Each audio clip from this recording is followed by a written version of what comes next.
Tak ja vás veľmi pekne pozdravujem. Ďakujem za pozvanie, samozrejme. Saša urobil kus práce, dovolil si ma osloviť. Nevie, do jakého rizika ide, ale tak uvidíme. No nič, musíš ty prepínať, lebo minule mi dali ten prístroj do ruky a to keby ste vedeli, to však to normálne to sa nedalo. A to bola konferencia, kde boli biskupy na mňa pozerali a jak s pištoľou som s tým narabala. Takže, tak sa vám predstavím. Prichádzam zo Svidníka, z grécko-katolíckej Charity Prešov, ale ona má pobočky po mestách na východnom Slovensku a jedno z tých miest je Svidník. Sme situovaní, môžeš dať hneď prvý obrázok, náš krásny dom. Neprišla som pracovať do takého domu, bol úplne rozbitý, ale tak sa stalo, že rokmi sme ho dostali do takého stavu, ako vidíte teraz.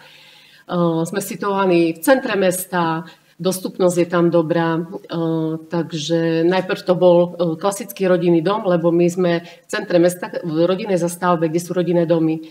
A potom tí majitelia predali ten dom daňovému úradu, následne grécko-katolíckej cirkvi a grécko-katolícka cirkev v grécko-katolíckej charite predala a ja som už nastúpila za tú charitu.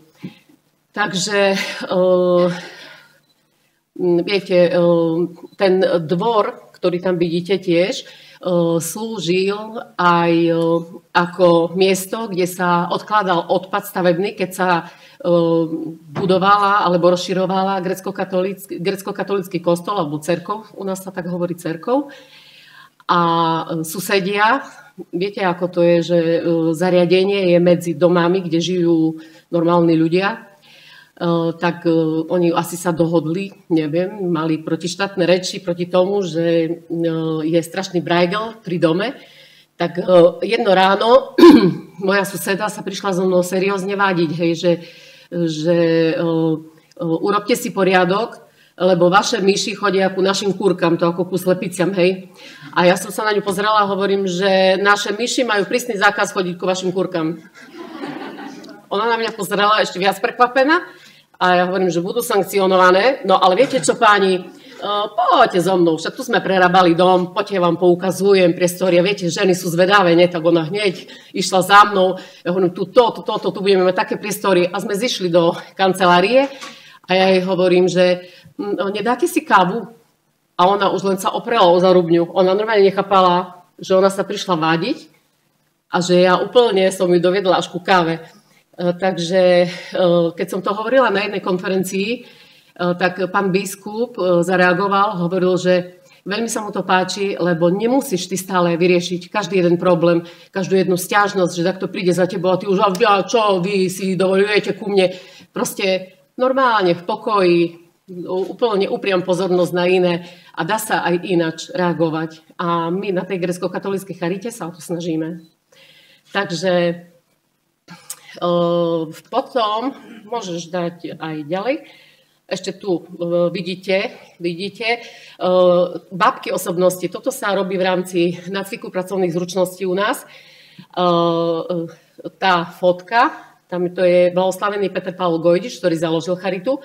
Potom je tam Panna Mária, František a hierarchia našich biskupov. Ale najlepšie je, keď príde nová klientka a pozera, že čo to, a ja hovorím, keď nebudete počúvať, budete tu visieť týždeň. Musia si rozmyslieť, hej, že či budú dodržiavať pravidla. Potom my sme dom svätej Faustíny, veľmi uctievame Božie milosrdenstvo a sme si dali urobiť taký nie altánok, ale kaplnku. A ešte keď tam nebola tá ikona svätej Faustíny, tak som načapala tam klientku, jak fajčím, lebo pršalo.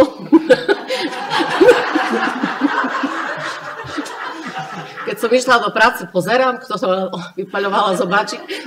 Takže aj také sa nám stalo. No a už sme aj posvetili ten obraz. No a tam dolu vidíte náš tím dievčat, ktoré pracujeme teraz v dome svätej Faustíny. No môžeš ďalší obrázok. Takže ja som nastúpila na charitu v roku 2009 ako špecializovaný sociálny poradca. Dosť dlho rokov som bola doma, lebo som mala 4 deti. Po 4 deťoch som si robila vysokú školu. No a nevedela, lebo u nás nie je taká pracovná príležitosť ako tu, takže bolo veľmi ťažko si nájsť prácu, ale Boh sa postaral aj o toto a jednoducho som nastúpila na pozíciu špecializovaného poradcu. Môžeš dať ďalej, tu proste čo vykonávame. Cieľová skupina boli tí ľudia v núdzi, závislí, bezdomová, sociálne vylúčení, proste každý, kto potreboval pomoc, prichádzal. Plus sme mali taký sociálny šatník, takže kto potreboval veci, nebol problém. A veľa ľudí je u nás v zahraničí, veľa ľudí odišlo zo Svidníka, lebo nie je pracovná príležitosť. Čiže veľmi kvalitné veci sme mali, hej, z Anglicka, z Ameriky a proste. Takže, tak sme pomáhali. No a téma je krehkosť, hej, žien. Tak som sa tak aj ja zamerala, tak som rozmýšľala, že aké také príbehy mám ja s tými ženami. Takže veľmi rada som pracovala so skupinou bezdomovcov, lebo pre mňa sú to učitelia teológie a lásky. Učili ma láske a naučili ma láske, si myslím. Naučili ma pochopiť, čo je to komunita, naučili mi načrieť do ich komunity a jednoducho pochopila som, čo je láska.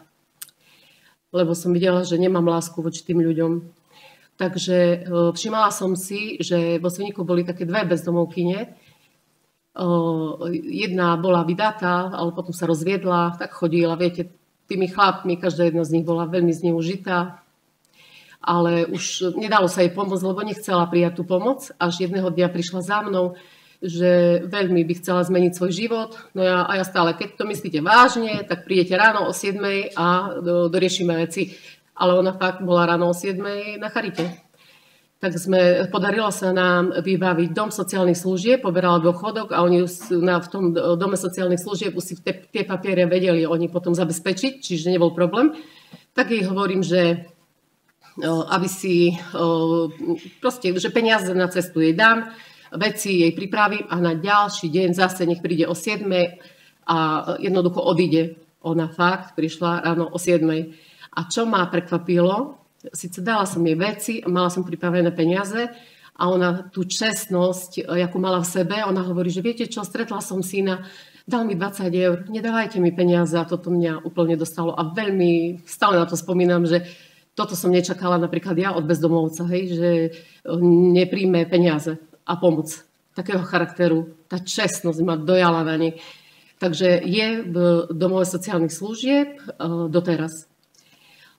Potom tiež sa mi stalo také, že stále tak som mala v hlave myšlienku, že daj bezdomovcom jesť, ja som nechápala, čo to za myšlienky mi chodia. Ja si myslím, ty si už zrela, si treba tabletočku, lebo to už je také, si prepracovaná. Ale oni fakt prišli asi o 4 dní, ja som mala také silné, že daj bezdomovcom jesť. Oni fakt prišli asi po 4 dňoch, prišli 3 bezdomovci a 1 bezdomovkyňa. A taký z nich, taký najväčší ubožiak v našich očiach, by sme tak na ňo asi povedali, tak mi hovorí, že páni, pohár vody a ja hneď, daj bezdomovcom jesť. Ja hovorím, čo vody, poďte a už stol a už sme dali jedlo, dali sme vodu, všetko. A my sa o 15. modlíme korunku k Božiemu milosrdenstvu, lebo sme domom svätej Faustíny a uctievame to Božie milosrdenstvo. A tam je také prisľúbenie, že keď sa len raz pomodli, tak už máš účasť na tom Božom milosrdenstve. A si myslím, jaká príležitosť. Tak som povedala, poďte sa s nami pomodliť tú korunku. A bezdomovkyňa zariadila, ideme. No, všetci tam. No tak sme sa začali modliť, tú korunku. No a ten čo pýtal tú vodu, tak plakal. A čo mňa zarazilo, tak tá bezdomovkyňa sa postavila a začala mu utierať slzy. Neplač, dobre bude. Ja som sa prestala modliť a prišla mi ďalšia myšlienka. Kedy a komu si utierala posledný krát slzy? Neskôr ich spôsobuješ? A toto mám každý deň odvtedy. Keď idem do roboty, stále idem spôsobovať slzy, alebo idem ich utierať. To bolo veľmi silné, to bolo úplne, mňa odrovnalo toto. Takže dávajme si pozor, čo robíme v tých pomáhajúcich profesiách. Utierame alebo spôsobujeme. Lebo my vieme spôsobiť, vieme byť z tej pozície moci, vieme byť aj taký. Takže toto takisto ma vyučilo, hej, v tom, že dávaj si pozor. Keďže bezdomovcov a celkovo mám ráda takých tých ľudí, čo ostatní nemusia, tak mňa vyhľadávajú, hej, minule v Olomouci, lebo moja dcéra tu žila, tak sme chodili na prechádzky, jeden hovoril, že či nepôjdeme na rande, ja hovorím, hneď by som išla, ale vidíte, tu dcéra, deti je iné. Ja hovorím, to hneď by som s vami išla, no jak. A druhýkrát sa mi stalo také, keď sme boli na vlakovej stanici a tak prišiel jeden taký mladý muž a celkom taký pekný chlapec a mi hovorí, že nedáte mi 100 korún a ja hovorím, že nemám len kartu, že ste hladní. A víte, ja nemôžu, nie, že hoci čo, že on má problém s pankreasem a ja hovorím, no ale to by ste nemali ani piť. No, to víte. No a viem, že boli sme raz s jedným kňazom na takých duchovných cvičeniach a som sa pýtala, že jak pristupovať, keď vás zastavia, že teraz, keď má ten klobúk, alebo čo, že dať peniaze, nedať čo. A on tak pekne hovoril, venuj čas. Tomu človeku venuj čas. No tak ja som zamachrovala, síce sme, fakt moje dcery už na mňa pozerali, že zás robíš, že už normálne ako prestaň. Ale si myslím, opýtam sa ho, ja hovorím, a čo sa stalo? Ja hovorím, prečo tak ste tu na ulici alebo na stanici, že nedá sa tak ináč žiť. A on hovorí, že viete, že pred rokom, že býval pri rodičoch, asi nežil najpríkladnejší život, ale býval pri rodičoch a obidvaja sa zabili pri autonehode. A začal strašne plakať na tej stanici. Ľudia pozerajú. Pozerám, už aj moje dcery plačú, lebo to bolo veľmi dojímavé. A tak som prišla k nemu, som ho objala a ja hovorím, že neboj sa, to je jak tá bezdomovkyňa, bude dobre. No a samozrejme, ja hovorím, však je tu ako Charita Olomouc. Ja nepoznala som vtedy ešte nikoho, len riaditeľa. Ja hovorím, choď, Peter Princ ti pomôže.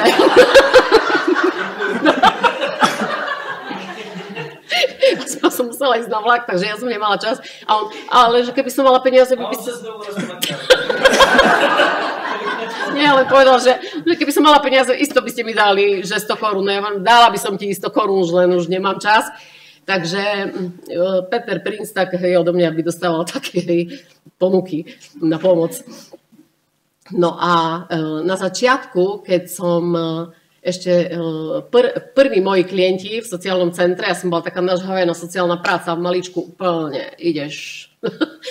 Prišli manželia, rómski manželia a ja hovorím, sadnite si, kávu som zaľala, mala som šľahačku, že topíme ľady, šľahačku dala pred nich.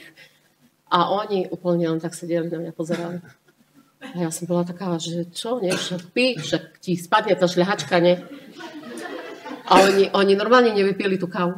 Oni mi aj nič nepovedali, oni normálne na mňa pozerali, ja na nich pozerám, však ja chcem ti dobre, však ako, kto ti zrobí kávu, keď ti, no nič, rozlúčili sme sa, káva nevypitá. Na ďalší deň prišli s veľkou čokoládou a tá Rómka sa začala, prebočte pani, no to viete, že nám nikto ešte takú kávu nezrobil.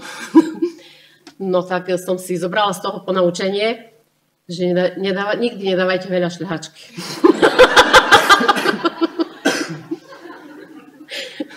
Takže čokoládu som zobrala, to sa neodmieta. Potom sme sadli, potom sa už rozprávali, ale bez kávy, že niekedy, menej je viac, ale som bola taká nažhavená ešte, nie? Mláda po škole. No tak tiež som skúšala s bezdomovcami aj také veci, že ma napadlo, že by trebalo možno aj mimo charity sa s nimi stretávať, tak mesto Svidník mi dalo priestory na autobusovej stanici a tam sme robili skupiny. Zobrala som kávu, veľa cukru, lebo oni potrebujú veľa cukru a som počúvala ich príbehy na tej autobusovej stanici. Aj toto som vyskúšala. Takže bolo, ale aj na charitu chodili. Bolo to pekné. Bol to pekný čas s nimi stravený a veľa som pochopila a viete, my ich vieme odsudzovať. Oni stále sedia v centre mesta a bolo aj také v našom meste, že ich vyvážali za značku mesta lebo boli nežiaduci, robili brajgel prakticky, hej, že bolo to také nevkusné. Ale keby prišiel Ježiš do nášho mesta, prišiel by oblečený v sačku a v taškové, ako, hej, pre podnikateľa, alebo prišiel, v jakej podobe by prišiel.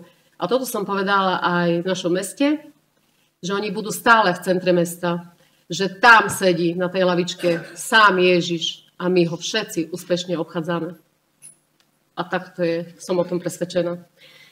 Tak potom už to nariadenie bolo zrušené. Už sa nevyvážajú za značku mesta Svidník. Takže potom, ďalšia vec, môžeš ďalej. To ešte sme robili na začiatku aj skupinové stretnutia, chodili k nám také staršie ženy a sme sa modlili ruženec. To, keď som nastúpila v tom roku 2009, tak sme mali takú miestnosť a tam sme. Takže od 1.3.2011 do roku 2022 sme robili ďalšiu službu pre ženy od 18. roku života. Hornú hranicu sme si zamerne neudávali, lebo žena má právo na zmenu v každom období svojho života. Prichádzali k nám hlavne dievčatá z detských domov. U nás terminológia je Centrum pre deti a rodiny už. S útulkou. Môžeš dať, aj tu máš aj napísané. Môžeš vrátiť ešte? Bezdomová po prepustení z výkonu trestu a špecifická skupina bola obete obchodovania s ľuďmi. Ako sa k nám dostali, tak raz mi jedna volala, dievčina, a mi hovorí, že dobrý deň, tu Šamková. A ja hovorím, dobrý deň, že ako vám môžem povedať, tak chcem u vás bývať. A ja hovorím, no odkiaľ voláte? No však z telefónu. lebo my sme potrebovali uvádzať samosprávny kraj, že nie, že odkiaľ volám, no tak ona, no takže z telefónu, no tak aj také sa mi stalo. U nás mohli byť umiestnené dievčatá 2 roky, za 2 roky mali pochopiť nejak ten režim, lebo oni keď vyšli z toho detského domova, v prvom rade, čo ich zaujímalo? Ich zaujímalo, že keď dostali odchodné, kúpiť mobil, tie lepšie, ktorí sa vedeli viac orientovať v tej technike, tak tablet. No a to bolo asi všetko, čo ich tak zaujímalo. Veci nejaké, mikiny, rifľos, také ne, a to bolo asi všetko, čo ich zaujímalo. Ich nezaujímalo, že kto im zaplatí za služby, či majú na zaplatenie na nasledujúci mesiac, že napríklad vyšetrenie zuby, aké sú drahé a všetko, to všetko sme ich museli učiť. Tak nás napadlo, že veľmi dobré je kurz finančnej gramotnosti, aj keď sme si všelijak mysleli, že či to dobre dopadne, ale v niektorých prípadoch to naozaj zabralo, tak sme ich dávali na ten kurz finančnej gramotnosti a tam pochopili, že prečo oni musia šetriť peniaze. Práca so ženami je oveľa ťažšia ako s mužmi. Viete, muži racionálne si vydiskutujú, proste keď treba, dajú si a idú, ale ženy, oni si pamätajú, oni nezabúdajú to odpustenie tam. Takže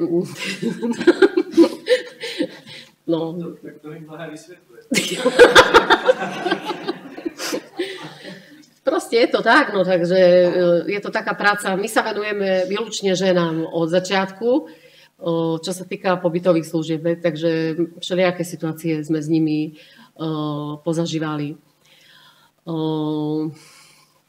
To som hovorila už, tiež veľa z nich málo, z tých dievčat, nehovorím, že tie, čo prišli práve z Center pre deti a rodiny, ale z útulkov alebo z iných typov služieb, mali dlhy, takže každú jednu klientku sme sa snažili oddlžiť, to u nás povinnosť mala platiť dlhy, využívali sme bezplatnú právnu pomoc, kde nám poradili, či treba do toho vrtať, netreba a proste oni nás poučili stále, takže využívali sme všetko možné, čo bolo pre nás dostupné. Tiež sme dali aj na ich zdravotný stav, sme ich učili, že máš právo na tie preventívne prehľadky, tak chodili na preventívy. Psychiatr, to súčasť života každej jednej pomaly, takže povinnosť chodiť ku psychiatrovi. Každá jedna, keď prišla, k nám, mala urobené psychologické vyšetrenie, aby sme vedeli, s akým typom klientky robíme, lebo není sranda, že budeme dať čo vyžadovať, lebo na prvý pohľad vy nevidíte veľakrát, že má až taký ona handicap, ale tak sme si to dali overiť. Toto bolo povinnosťou každej jednej klientky. Môžeš ďalej. Tu je, že koľko sme mali uzatvorených zmluv za tie roky. Môžeš ďalej. Potom, kde oni ďalej sa posunuli, neposunuli, viac sa neposunulo, jak posunulo. Môžeš ďalej. No, rozvoj pracovných zručností, takže vyrábali sme tie také bábky všelijaké, rôzne veci. Môžeš ďalej. Tu máme, ešte môžeš. No a za domom máme záhradku, vidíte tam dole, aj tu po bokoch. Dali sme si síce zámkovú dlážbu, lebo viete, dievčatá chodia fajčiť, aj keď sa majú prezúvať, viete, že to porušujú. A tak sme si trošku toto ošetrili, aby nenosili to blato do domu a tak. No tak sme sa rozhodli, že to tak urobíme. No a tá záhrada, tiež jedna klientka, oni nemajú prehľad z detského domova, keď prišli, oni nevedia, čo to sa dení a tak to všetko ich trebalo učiť. Nie? Stále u nás platila zásada, že nie, že choďte, ale poďme. Stále v prvom rade my sme boli oblečené do pracovného a išli sme vonku a s nimi a ukazovali sme im.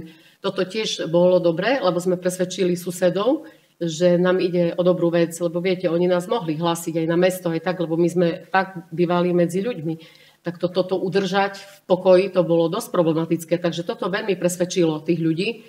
Na jedna klientka sa ma pýtala na záhrade, že pani, to čo je za kvet? A ja hovorím, to nie je kvet, to je paradajka. A toto druhé čo? Takže toto paprika. No a tam čo bude? A ja hovorím, že uhorka. A ona, že jaká? Sladká alebo kyslá? Tak u nás je také, že kyslé, vieš. Takže oni nemali predstavu, že to sa zavára, lebo takže všetkému ich trebalo učiť. Tiež jedna klientka u nás, viete, oni veľmi, tí dievčatá, lezú do citov. Tak jedna, no neviem, tak si ma vytipovala a stále, že mamu, kričala, keď mala diváku, mamu, a pred každým, nie, no a kolegyňam už to začalo aj trošku vádiť a oni hovoria, že vieš, to není vôbec profesionálne, že by ona teba mama volala, veď a ja, viete, ja som si predstavila, že teraz prídem ku nej, vieš čo, tak ja nie som až taká tvoja mama, mne to prišlo zraňujúce, že ja ju úplne odrovnám, že ja to nemôžem urobiť. Až potom kolega z Prešova prišiel a hovorí, čo ty riešiš? Že normálne v tebe vidí mamu, tak to príjmi normálne, buď v pokoji. No tak nechala som ju tak, no ale stala sa mi taká vec, že vidím tu Petru Chovancovú a Mírku tu vidím. Prišli na návštevu do Svidníka. No ja som nevedela, kto sú. Viem, z Olomouca, zo školy, toto som vedela, ale ja som nič nevedela. Ja som myslela, že také inšpektorky, alebo čo ja znam kto. Fakt, ja si myslím, taká som bola strašne pripravená na odpovedenie a zrazu to dievča, čo ma volalo mamo, a to neviem, či vôbec zaklopala, odpovedala, mamo, treba pomôcť. A ja už som zelenela. A ja normálne ukazujem tak, že nepochopila. A že čo, treba kávu? Povedzte, nie? No a Petra zareagovala, jo, ja by si dala, jo, že Turka. Ona, čo? U nás pijú také buldozeristi. Si myslím, tak to bude, že hodinová výpoveď. No dali si kávu, oni sa bavili. Ja som nevedela, jak sa volám. No teraz, jak ona odišla, ešte treba dať, čo ide heď, si myslím, no choď heď normálne. A teraz, jak odišla, tak, že viete, že ja viem, že v sociálnej práci by to ako nemalo byť. A ospravedlňujúca Petra, kde pak? Že to je super, však to je mama, že prišla dcera, že chce pomôcť. No tak trošku som oveselela ja, že to snad nebude až také, že na vyházov pre mňa. No sme sa rozprávali potom vystúpenie sme mali pripravené pre nich. No a potom o 2 týždne som sa vyskytla vo Vízoviciach na ich škole. Sme rozprávali o tom, čo robíme s našimi klientkami. Takže to bolo tiež také zaujímavé prepojenie. No, takže aj mamo vás môžu volať. No, tak ste mama. No a čo teraz? Takže že by ste to neprežívali veľmi, že môže sa vám to stať tiež v budúcnosti. Tiež sme mali klientky, ktoré boli zneužívané vlastným otcom. Bolo to veľmi ťažké pozerať na tie dievčatá. Neboli to rómske dievčatá, boli to gadžovky. A v jednom prípade jedna z nich bola veľmi až vulgárna, ona sa nevedela ovládať. Ona, keď bola téma otec, tak ona sa išla zblázniť, ona nenávidela ho, proste to bolo strašné. Tak sme si tak rozprávali, že čo s ňou, že tomu dievčaťu treba nejak pomôcť. Odpustenie nemala rada ani jedno dievča o odpustení. Neodpustím, nikdy máme neodpustím, že ma dala do detského domova. Stále to sme počúvali, ale v jej prípade to bolo strašné. Tak sme sa rozhodli, že pôjdeme na cintorín, to asi hodina cesty od Svidníka, že pôjdeme my na ten cintorín za tým otcom a skúsime, aby Renátka, volala sa Renátka, aby skúsila odpustiť tomu otcovi. To ešte len sme išli autom, ale predtým sme ju pripravovali na to. Modlili sme sa za to. Bolo jej zlé v aute. To bola ťažká cesta. Prišli sme k tomu hrobu, ona automaticky išla na stranu mamy, lebo aj mamu už mene Bohu. Ja hovorím, že ale my sme prišli kvôli otcovi, že kľudne, v kľud, tu sa postáva, povedz, čo mu chceš povedať tomu otcovi. A ona, že otec, že ty vieš, čo si porobil, ale ja ti odpúšťam, začala plakať. Odpúšťam. Dobre, pomodlili sme sa, zapalili sviečku. Bolo to veľmi vyčerpávajúce. Ja som sa cítila veľmi vyčerpaná. Normálne to bolo strašidelné.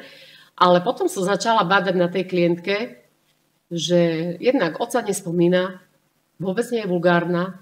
Keď aj také témy sme dávali v skupine, reagovala tak pokojne. Takže pozrite, čo urobí toto odpustenie. Ja som si tiež myslela, že to on je taký, že keby zviazaný, hej, tým jej neodpustením, ale to vôbec nie je pravda. Ona bola ten väzeň a z nej spadli tie reťaze a ona sa dostala do pokoja. Takže ďalší veľký význam pracovať s tým odpustením u tých dievčat. Mali sme Vianoce, však v každom zariadení sú Vianoce a viete to, dievčatá z psychických domov, nie?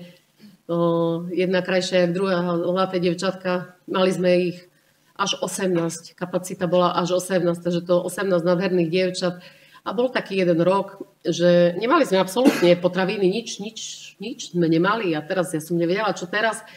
No, nechceli sme otravovať ako centrum charity, že nemáme potraviny, no tak ako si vedúca, tak si pomôž nejak, nie? A tak som povedala, že ja nebudem chodiť za žiadnymi sponzormi, že kúpim potraviny a hotovo. Až keď toto som povedala, tak sa udial zázrak, zrazu pristavilo auto a vyložili 250 kg potravín.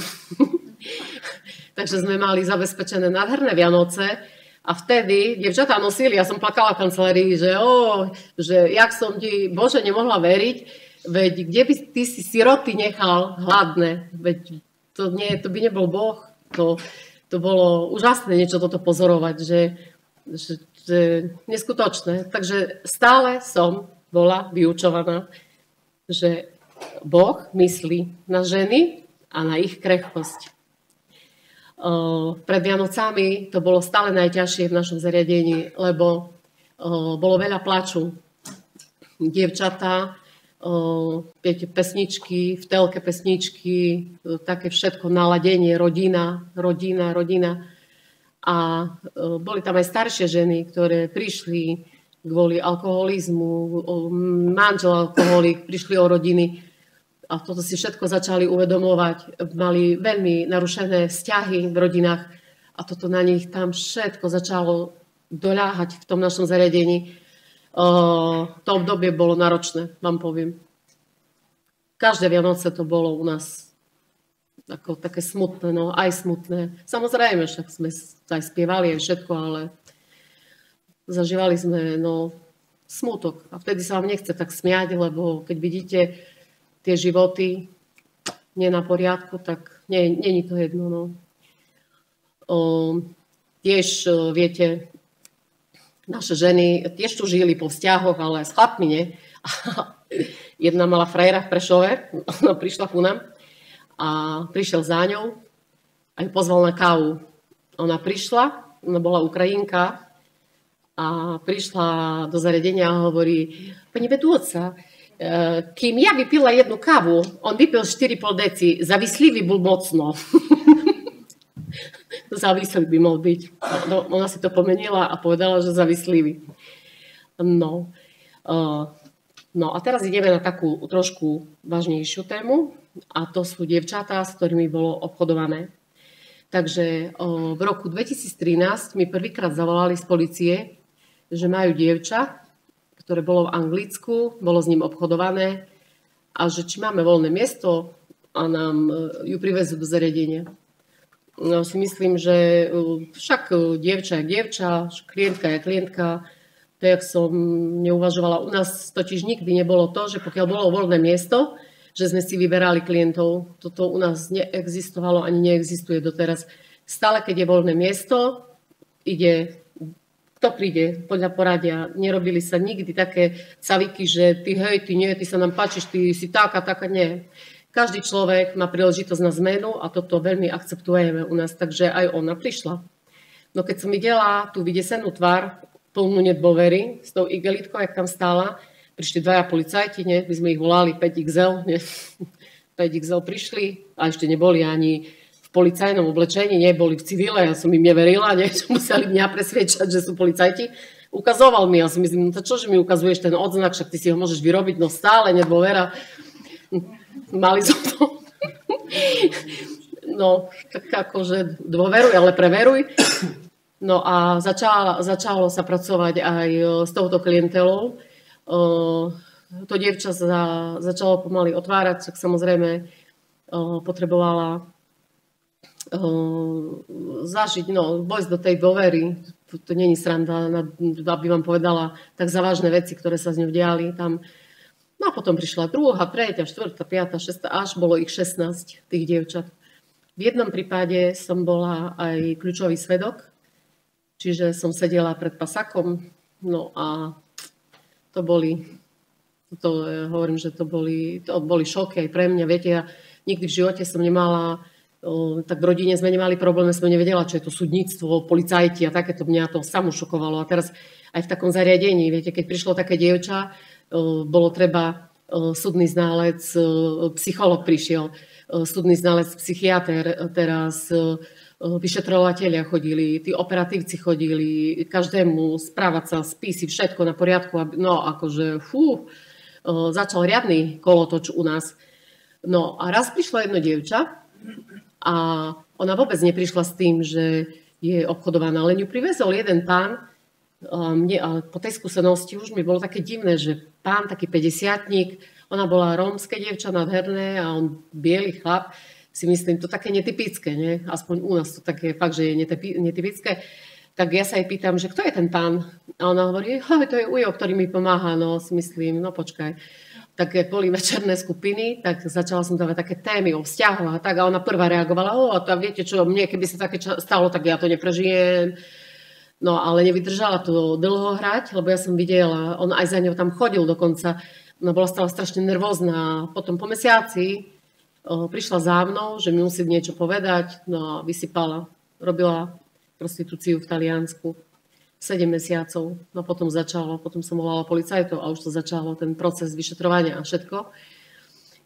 Vtedy som videla, že aj to súdnictvo, aj to všetko, že tak to vtedy ešte sudcovia neboli na to vyškolení. Nebola to sranda, To ako veľmi, veľmi náročné to bolo. Takže prežili sme si s nimi strašne veľa. Keď bude čas, ešte sa tomu môžem venovať. Takisto v sociálnej práci nás učia, že nemali by sme napríklad pri klientovi plakať a prejavovať tie emócie, lebo to potom signalizuje, že nevieme si poradiť s jeho prípadom. No viete, keby vám klientka povedala, že na Silvestra ju znasilnilo 20 Talianov, tak asi by ste plakali. Mne bolo jedno, čo hovorí sociálna práca. To ja som plakala tak, že aj plačete. Fú. No, ideme na veselšiu tému. Sme si založili zbor Faustinky, kde sme začali vystupovať s tými dievčatami. Lebo viete, trebalo tým dievčatám zvýšiť tú sebaúctu. A tak nás napadlo, že práve tým, že oni mali radi ten tanec, spev, boli to prevažne rómske dievčatá, že keď sa postavia na dosky, ktoré znamenajú svet, tak vtedy tí ľudia ich ohúria tým potleskom a prídu za nimi, aj chodili, že dievčatá, boli ste super paráda a my sme z toho žili. My sme mali večerné skupiny a že jak bolo, čo sme prežili. Takže sme boli na vystúpeniach na Rusinskom festivale, duchovná pieseň, to všade možné sme chodili a všetci si mysleli, že nám ide o spev. Viete, ja som si tiež myslela, že všetky Rómky vedia spievať, ale všetky Rómky nevedia spievať. To je takisto, jak všade, to nemajú už rovnaké dary, ale ja som si myslela, že každá jedna postavím a ideš. Neideš, nikde nepôjdeš, lebo nevedia spievať. No tak fakt sme si užili, boli sme v televízii Lux, to bola tiež sranda, lebo ja hovorím, tej, čo ma volala mama, ona veľmi pekne spievala, ja hovorím, no teraz ideme, hej, prídi Isuse, pesničku. A ona, loli, paradička, plne začala cigánsku spievať. My z tej duchovnej ukrajinskej, mne oči vyskočili a to priamy prenos bol, ja som nevedela. Tak sme tancovali, loli, paradička. A malo ísť, prídi Isuse, ja som úplne na inej vlne som bola. Loli.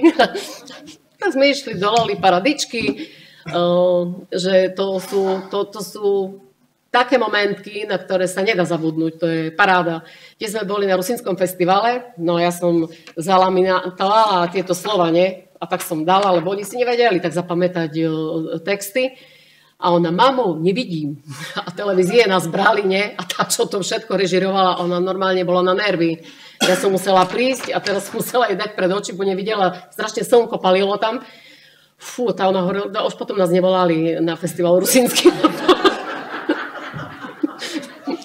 Tak ako smola, no, oni museli s tým počítať, že no, tak čo už. Takže no, tie vystúpenia, potom nám to bolo málo, tak sme si ešte natočili aj CDčko. A môžeš ísť ďalej? Neviem, kde sme už ani. Vidíte, tu napríklad deň otvorených dverí v tých sukniach. My sme si vyšli pred dom, oni si sadli do jedného auta, my sme pustili hudbu, oni začali vystupovať z auta a to bol bašával, wow. Viete, koľko dievčat tam je obchodovaných medzi nimi, by ste neverili. Sme sa tešili a pred domom prišli hostia, tancovali sme. Stále tu dolu fotka, čo máme tie slova, to sme sa strašne smiali, lebo aj som vysvetľovala, nás jedna spisovateľka pozvala na prezentáciu jej knihy. No ja hovorím, že prepáčte, že sme prišli s tými papiermi, no ale my sa nestíhame učiť slova, lebo stále klientela prichádza. To bolo strašná sranda. Aj plakali tí ľudia tam, aj sa smiali, lebo no to tam sme. A ešte ten harmonikár tak vysoko začal, že ja som vrieskala jak pavian tam. Tak na tú fotku neviem zabudnúť. On sa zabudol, to ste mali počuť. Ja mám nízko položený hlas, ale ja som išla. To boli pecky. Ako som sa... Aj toto sa nám stalo. Môžeš ísť ďalej.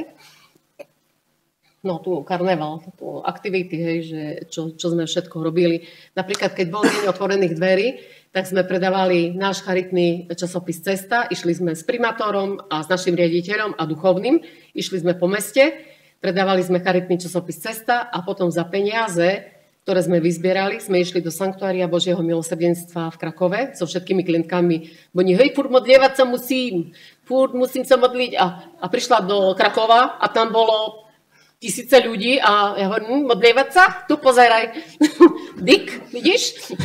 No musela som ich presviečať sa metóda, no ale tak vyzbierali sme si tie peniaze, mali sme výlet, stále sme mali peniaze na obed, že také príjemné s užitočným a oni videli, že to nie je len my, že sme cirkevná organizácia, že sa ráno pomodlíme, ale že ľudia idú za Bohom. Takže toto bolo aj cieľom. Môžeš ďalej? No, dokonca aj sa zúčastňujeme športových súťaží.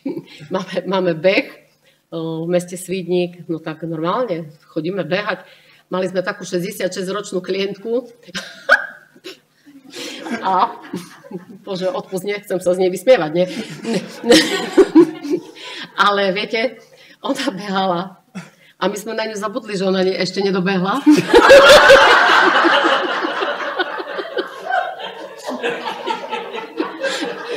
A už sa pripravoval druhý beh a zrazu naša Marča letí, pribehla, tak som začala tlieskať. To my sme plakali z toho, že dobehla, aj zo smiechu, aj z dojatia úplne, že ona bola závislá od alkoholu, ale viete, čo to bolo dačo úžasné to. Jak sa nám to mohlo stať? Popočítali sme všetky, no a naša Marienka tam, kde si ostala, no a viete, jak 66-ročná žena, však to je normálne. Však ja som ani neišla behať pre istotu a ona tá, no, to vám hovorím, že dobre, môžeš ďalej? No a tu sme pri tom CD-čku, tak sme si dovolili nahrať to hudobno-slovné CD-čko. Mali sme prezentáciu normálne v Prežove, v jednej takej kaviareň, alebo ja neviem, jak to je, taká literárna kaviareň sa tomu hovorí. Takže riadne fotenie sme mali. No ja som si myslela, že viete, že pesničky, že to my natočíme, že čo, však ako jaký problém. No však sa postavíme pred mikrofóny.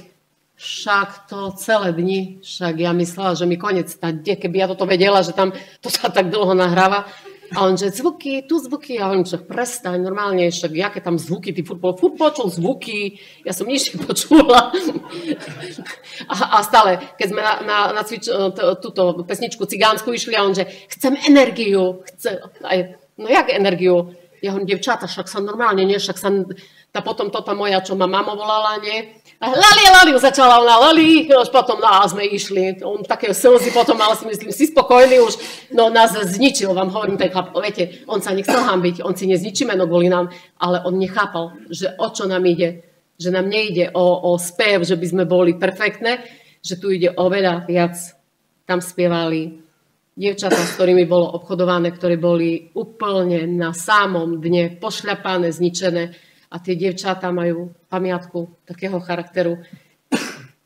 Historicky prvé vydané hudobnoslovné CD-čko u nás, takže som veľmi na to pyšná a je v rusínskom jazyku, takže nič by ste nerozumeli. Ale riaditeľ rozprával po slovensky. No, lebo máme kamaráta rusínskeho redaktora, on sa podujal, že nám pomôže tak kvôli tomu. No, takže tiež sa staráme aj o výzor. Klientky, chcela som, aby zažili pekné chvíle, tak chodila vizažistka, ich maľovala a jedna klientka hovorí, pani, boli sme také krásne, že daco prišerné.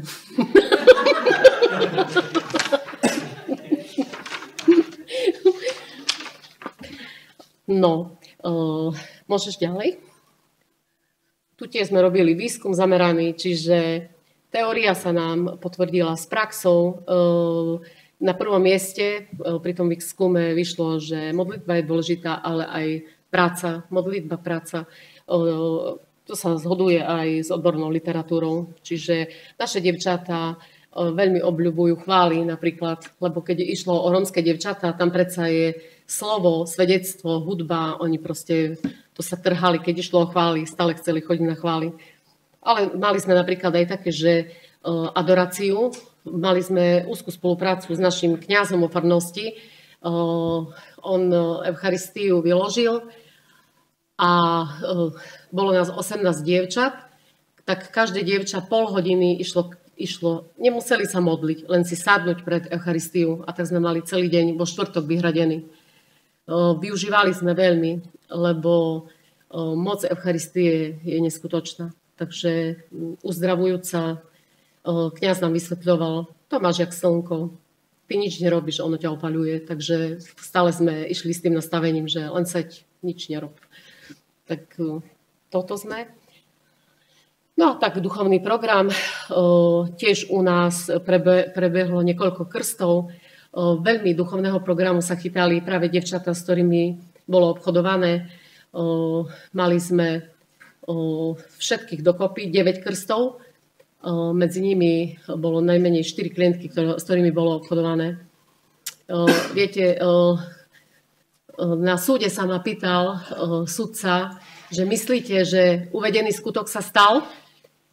Takú otázku by mi nemal položiť, ale mi ju položil. A ja hovorím, viete, keď je človeku dobre, tak si nekľakne na kolena, ale ja som to dievča videla dennodenne na tých kolenách kľačať. Znamená, že čosi vážne sa jej stalo. Tak bolo ticho tak v sále potom, že viete, my vtedy my kľačíme na tých kolenách, no a tie dievčatá cez to utrpenie a chodil k nám duchovný otec, tak oni sa chceli pripraviť na ten krst, takže tu máme fotky, hej. Som krstná niekoľkým dievčatám, mám tých krstňa dosť. Už minule mi volala jedna, že má nepokrstené deti, že či budem aj tým deťom. Uvidíme, čo z toho bude. Že beriem to tak, že to sa neodmieta, že pokiaľ si vás vybere, mám napríklad krstňa, tu je jedna, tá s tou sviečkou, má 63 rokov, hej. 63-ročná, ona bola naša klientka, teraz mala krst toho roku, hej. A sama sa rozhodla. Normálne sama sa rozhodla, išla do Bardejova. V Bardejove som bola na krst. Prišla za mnou, že či nepôjdem za krstnú mamu. Pôjdem za krstnú mamu, lebo to bolo tak dojímavé zase. Ona napríklad, príbeh, sa narodila ako 13. dieťa v rodine. Viete čo? Písala som do časopisu a som napísala tak: Vierka sa narodila ako 13-ročné dieťa v rodine.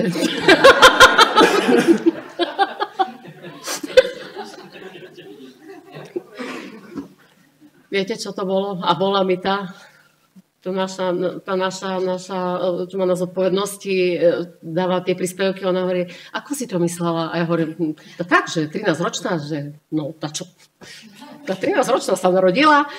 No a takto, že sa narodila 13. dieťa v rodine a matka ju dala ku kontajneru. A naše zakrné dievčatá ju volali odpad spoločnosti. No, lebo oni to... No to oni si tak vedeli dať najavo, ale to zase to také len medzi nimi. Tiež bolo také zaujímavé, že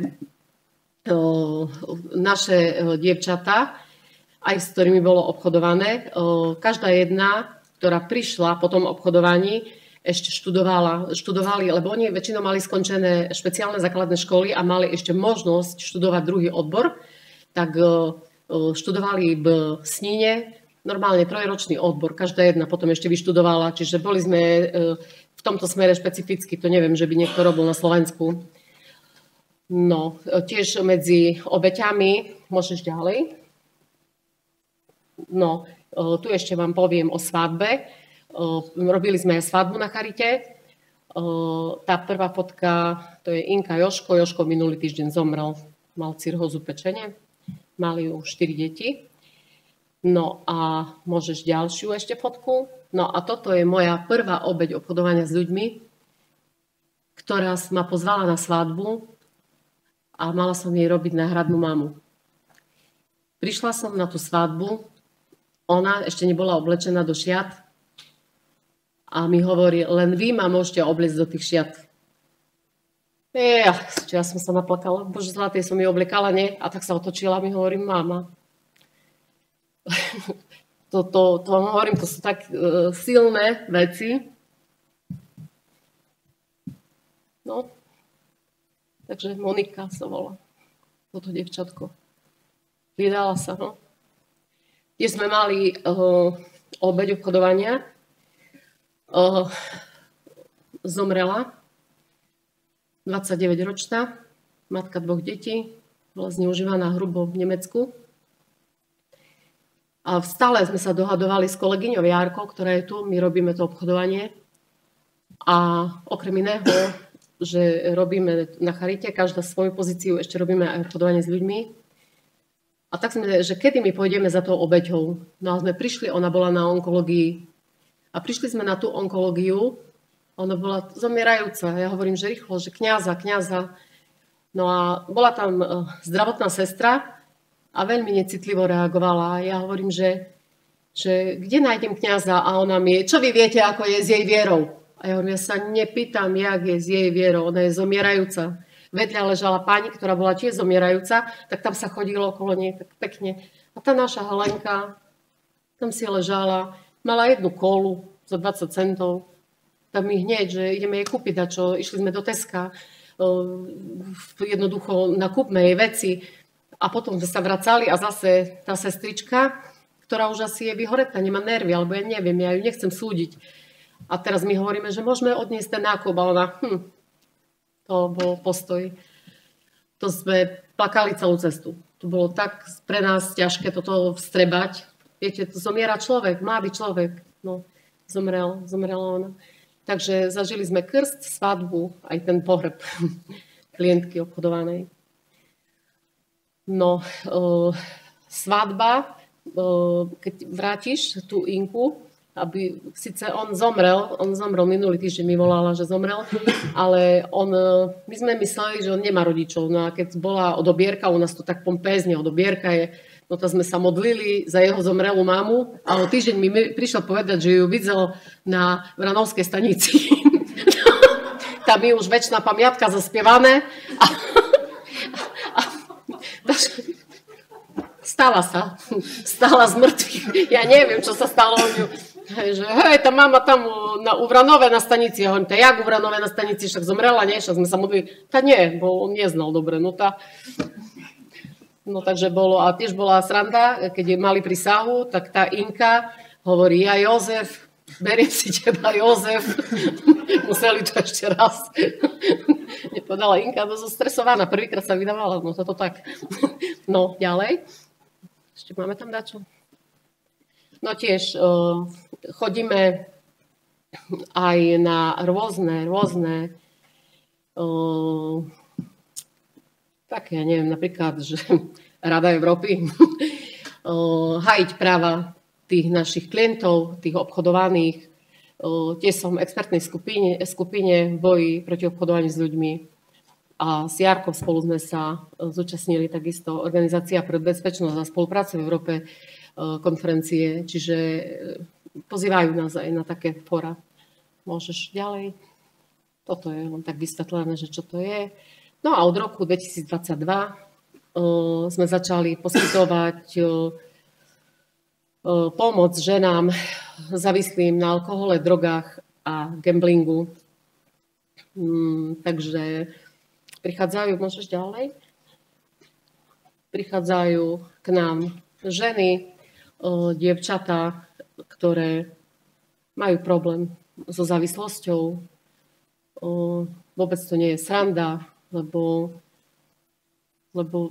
dostať sa z tej závislosti alebo stať sa abstinujúcim si myslím, že je riadna výzva. Robíme s nimi, tento režim je postavený na tej presnosti a prísnosti, čiže máme režim dňa, ktorý musia detálne dodržiavať bod za bodom. V prípade, že nedodržiavajú, tak sú sankcia, to nie je ani trest, to je proste také napomenutie, že to dievča v tej fáze jednotlivé, lebo je v 5 fázach, v každej fáze musí dodržiavať a má tam pridávané pravidlá aj pre ňu, že čo musí dosiahnuť, aby prestúpila z jednej fázy do druhej fázy.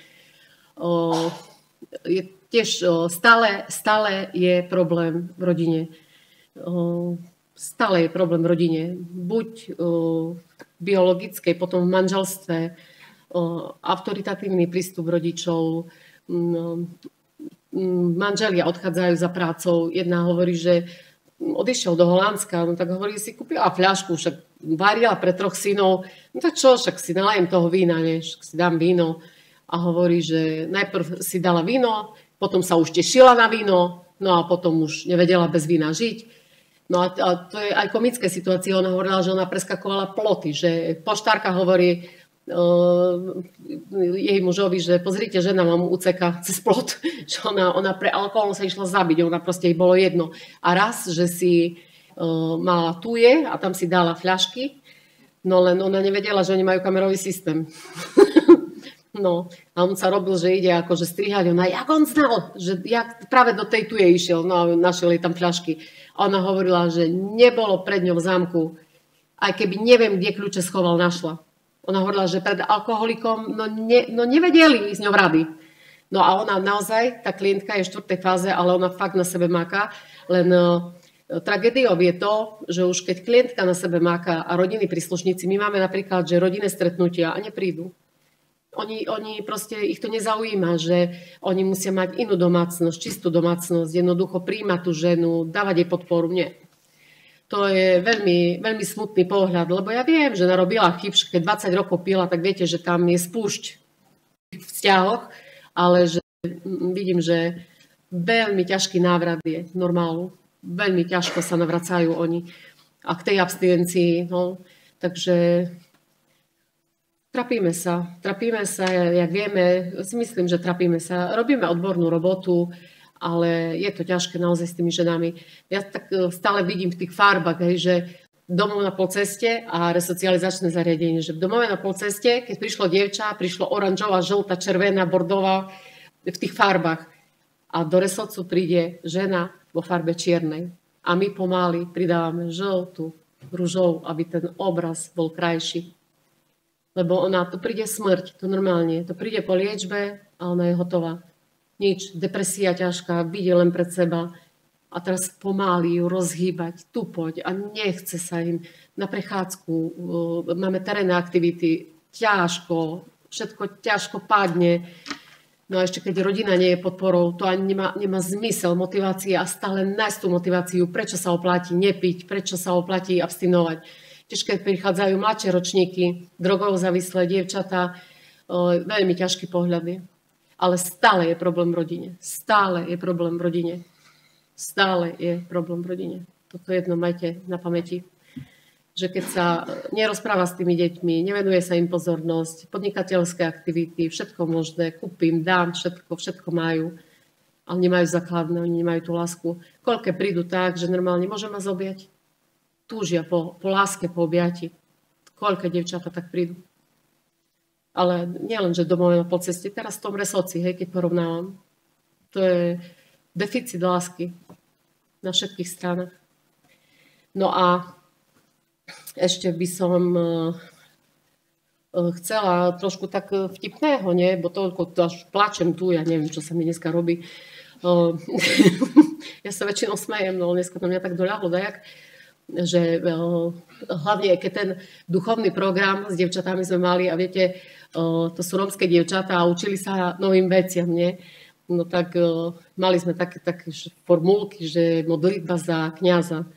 A jedna sa tak modlí, že Páne, vypočuj jeho vymysly, za ktoré sa modlí. To akože kňaz vypočuje jeho vymysly. A viete, to sa potom nedá modliť. To sa nedá modliť. To už hotovo. My už s kolegyňou, keď sme na seba pozerali, hotovo.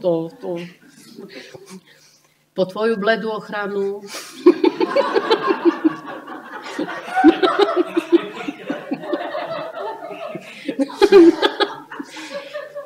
Svätá Bakita je patronka obchodovaných dievčat. A jedno tak na ráno, Svätá Bakita oroduj za nás. U nás sa modlíme, raduj sa Bohorodička. No a dievčatá, raduj sa Borovička, Pane.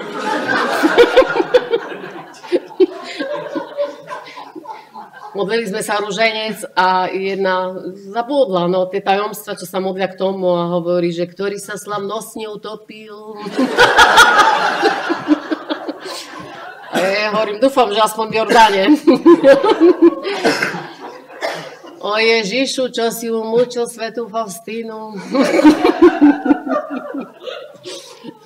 Jedna, viete, tak som si pripadala taká kočka ešte, tak normálne som si chodila po charite, tak mi bolo dobre, tak neviem, čo som sa tak cítila. Jedna tak sedela a hovorí, páni, na to, že ste taká stará, to sa veľmi pekne obliekate.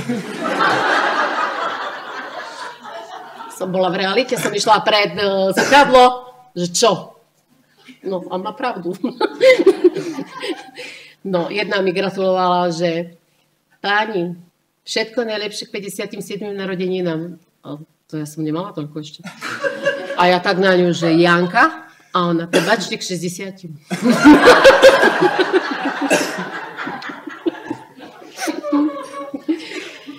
A tie som ich naučila, u nás je také typické pre ten východný obrad, že mnohajali mnoho rokov, šťastných rokov, tak sme sa tak naučili.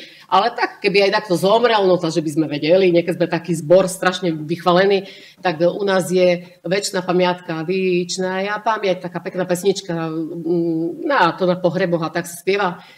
No a teraz jedna mi išla gratulovať a hovorí, všetko najlepšie k narodeninám, veľa sociálnej práce. Ja hovorím, to také venovanie, tak ďakujem. A druhá hovorí, joj, pani, vám zaspievame. A ja taká hrdá, však raz aj ma vyhlasili, že som nejaký umelecký vedúci, tak ja taká, že budem ešte aj dirigovať. A oni, večná pamiatka. A ja hovorím, blážený pokoj. Takže tak, no. Asi všetko by som tak povedala, že som povedala. No, ale by som ešte chcela pozdraviť veľmi Nikolku, ktorá u nás absolvovala prax a sedí tu celý deň. Nádherná bytosť. To veľmi, veľmi sa teším, že prišla, že si tu vydržala celý deň. No, takže toľko. Keď vás čo zaujíma, to sa ešte pýtajte. Neviem, bo to veľa toho. Vidíte sami, že to je rozsah nenormálny od bezdomovcov až po bezdomovcoch. To, také to je. A ešte, počkajte. Ešte, to sme ešte neskončili prezentáciu. Ešte choď trošku ďalej.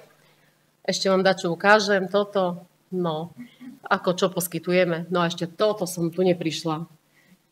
To, čím som, je moja rodina. Toto je najbezpečnejšie miesto, odkiaľ vychádzam. Môj manžel, ktorému som zavelila o 3 ráno, že poď so mnou na charitu. Ten je mučeník. Tu sa spieva večná pamiatka dneska asi. Lebo nikdy nepovedal, že nepôjdem s tebou, alebo on trpezlivosť má, viete čo, to ja nechápem, jak tak môže byť trpezlivý človek. Jednoducho, máme 4 deti, máme 8 vnúčat a toto ma nabíja tou energiou, radosťou, že oplatí sa žiť s Bohom, lebo potom vidíte ovocie a si myslím, že toto ovocie je nádherné. Že je síce porozbijané na bitky aj všetko, že už aj okno bolo vybité na dverách aj tak, ale po druhej stránke to je, preto to žijeme. Takže mám nádherný život. Sice začala som pracovať v 40-ke, ale Boh mi toľko doprial, že asi som venovala v pravý čas, pravým veciam, ten správny čas a viete, lebo ja som dlho nemala robotu, ja som sa nevedela u nás zamestnať, ja som stále plakala, že bože, však ty nevidíš, mám 4 deti a furt som revala, a som si neužívala ten pocit domova s deťmi, lebo stále som sa trapila, že nemám robotu. Ale však Boh urobil toto a charita ma zavolala, jednoducho bolo výberové konanie a som tam a jednoducho ja si užívam, ja som nikdy nechodila do roboty, ja som chodila od svojich k svojim. Lebo keď raz máte to povolanie, to poslanie, že cítite a robíte robotu tým srdcom, vás to nezaťažuje. My hovorili, vyhoríš po 5 rokoch, no pozrite, jak som vyhorela. No, nevyhoríte, nič nevyhoríte. Lebo keď ja mám veľa už navaľané, tak idem do tej cerkvy, kľaknem, všetko dám Ježišovi k nohám a idem ďalej. Proste ja by som tú ťarchu neznesla, samozrejme, ale viem, kde mám ísť, kto ma vypočuje. Takže vás podporujem, ako pozbudzujem v tom tiež, že nedávajte Boha na posledné miesto, že keď budete žiť s Bohom, aj vy budete zažívať radosť z práce a tá pomáhajúca profesia je nádherná, len vyskúmajte, či máte na to povolanie, či vás tam Boh volá. Lebo keď vás tam nevolá, tak sa budete trápiť. A už keď tam prídete, nerobte to, že len základ peniaze, lebo to je taký oblb. Nebojte sa, však Boh vie o vašich potrebách. On vie, koľko potrebujete. Že netrápiť sa nad tým, že koľko zarobím. A teraz napríklad písať na časy, že takto si tak píše, nie každý na čas. Nepíšte na časy si. Samozrejme, že kedy treba napísať ten načas, ale nebuďte takí úzkostliví, že to vymyslíte, že on nevidí to všetko. Že v takom pokoji, normálne pohoda. Ďakujem vám za pozornosť.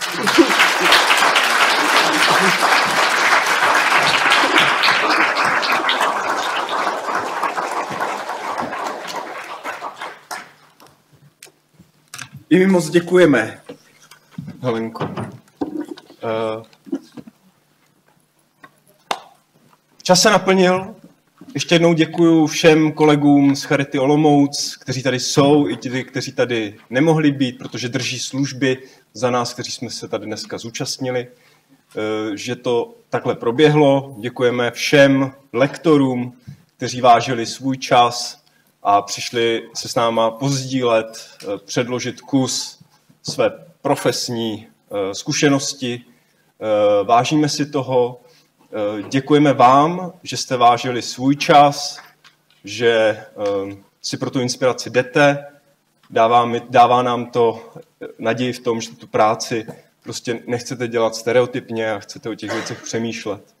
A jako takový bonus, že jste vydrželi až do konce, který jsme záměrně nezmiňovali v průběhu, je to, že Žaneta Motlová tady nechala takové pracovní listy těch karet, které promítala, a říkala, že je na nás, co s tím uděláme, tak doufám, že jich je dost. Takže já je tady dám na bok stolu a kdo půjde a bude si chtít vzít list, tak jsem tady jeden, případně si ho nakopírujte. Ona říkala, můžete to zalaminovat a používat na práci s klientama, pokud si to nechcete stahovat. Tak to máte jako takové díky za to, že jste tady zůstali do konce, plus ta paní, která přišla jenom na tu jednu přednášku, tak to má jako takový bonus, že teda přišla na tu jednu přednášku, pokud tady jste. Moc vám děkujeme, přejeme vám mnoho sil, zdraví, božího požehnání a budeme se těšit, že snad za rok znovu na nějaké jiné téma, na naší konferenci. Přejeme příjemný zbytek dne a šťastnou cestu domů.